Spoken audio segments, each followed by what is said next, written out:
गुरु प्यारी साध संगत जी, बड़े प्रेम और सत्कार से बोलिए धन्यकार जी। साध संगत जी, आज की साखी का विषय है निरंकार का सिमरन फलदायक होता है। गुरु प्यारी साध संगत जी, निरंकार का सिमरन मानव जीवन में पवित्रता लाता है।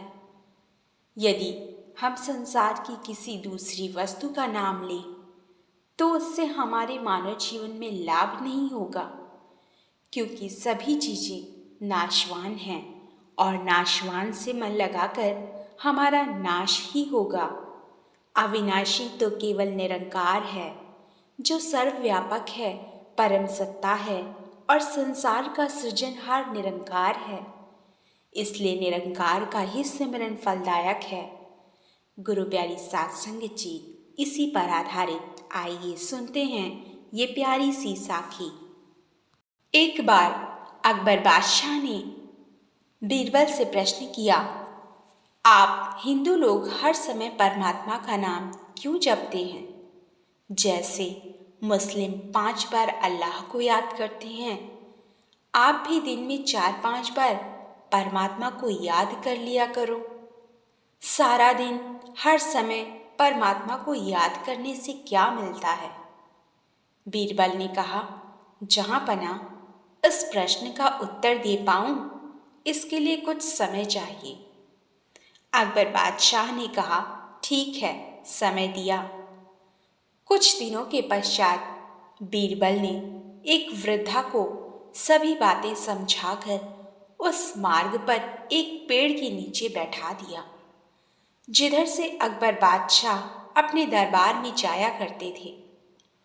जब बादशाह का दरबार में आने का समय हुआ, तब वो वृद्धा जोर जोर से बोलने लगी, अकबर बादशाह, अकबर बादशाह।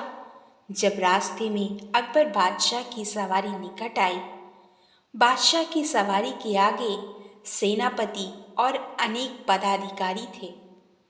जब वृद्धा की आवाज़ अकबर बादशाह के कानों में पड़ी, पालकी को रोककर अकबर बादशाह ने सेनापति को हुक्म दिया, जाओ और पूछो कि वो क्या चाहती है।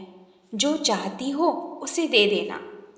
सेनापति बादशाह के हुक्म से उस वृद्धा के पास गया और पूछा, आपको क्या दुख है और आप क्या चाहती हैं? वृद्धा ने कोई उत्तर नहीं दिया, केवल और केवल नाम पुकारती रही, अकबर बादशाह, अकबर बादशाह। सेनापति ने कई बार पूछा, तुम क्या चाहती हो? मैं तुम्हें वही वस्तु दूंगा।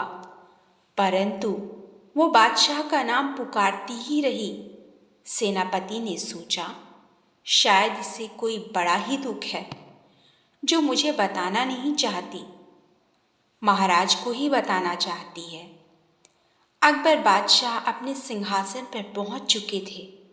सेनापति ने अकबर बादशाह को सलाम करते हुए कहा, जहां पना वह वृद्धा तो केवल आपका ही नाम पुकार रही है।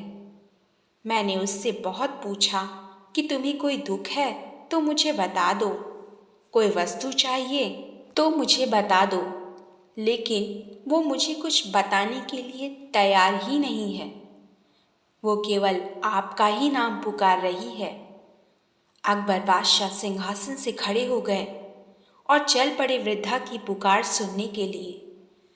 अभी कुछ कदम चले ही थे तो बीरबल ने सिर झुकाते हुए कहा, महाराज रुकिए, मैं बताता हूँ बात क्या है। अकबर बादशाह वापस अपने सिंहासन पर बैठ गए।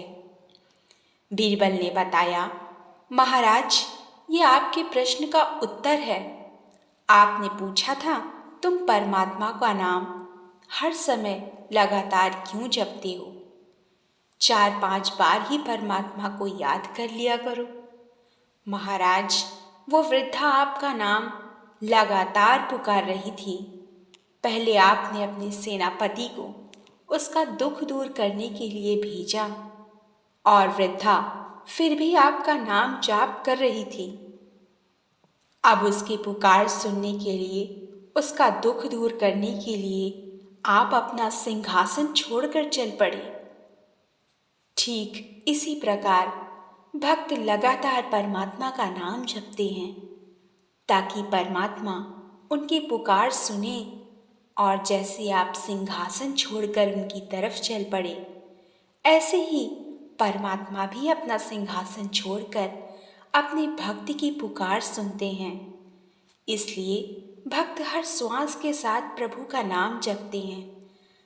कभी तो प्रभु पुकार सुनेंगे और जब प्रभु आ जाते हैं तो मन चाहे पदार्थ भी मिल जाते हैं। गुरु प्यारी साध संगत जी, कहने का भाव कि हमें हर पल हर घड़ी निराकार दातार का सिमरन करते रहना चाहिए। सिमरन करने से निरंकार प्रभु की कृपा हम पर बरसती ही रहती है। हर गुरु सिख चाहे नर हो या नारी, हर कार्य करते हुए सिमरन करते रहें। माता बहनें घर में कोई भी कार्य करें तो सिमरन करते रहें। सिमरन करने से जहाँ निरंकार में ध्यान जुड़ेगा, वहाँ हर कार्य में निरंकार का साथ होता है, हर कार्य में सफलता मिलती है। श्रद्धा और समर्पण भाव से सिमरन फलदायक होता है। हम जब भी प्रार्थना करें तो बड़े प्रेम भाव से प्रार्थना करें कि हे निरंकार दातार, दासी में कुछ नहीं, दासी अल्पज्ञ है, अवगुणों से भरी है। दासी आपकी है, आप मेरी ओट हैं, मेरा आसरा हैं, मेरा सहारा और मेरे पालनहार हैं। मेरे आधार भी आप ही हैं। तू ही निरंकार, मैं तेरी शरण हाँ, मैनू बख्श लो। दासी इसी के साथ अपनी वाणी को विराम देना चाहेगी। गुरु प्यारी साध संगत जी, बड़े प्रेम और सत्कार से बोलिए, धन निरंकार जी।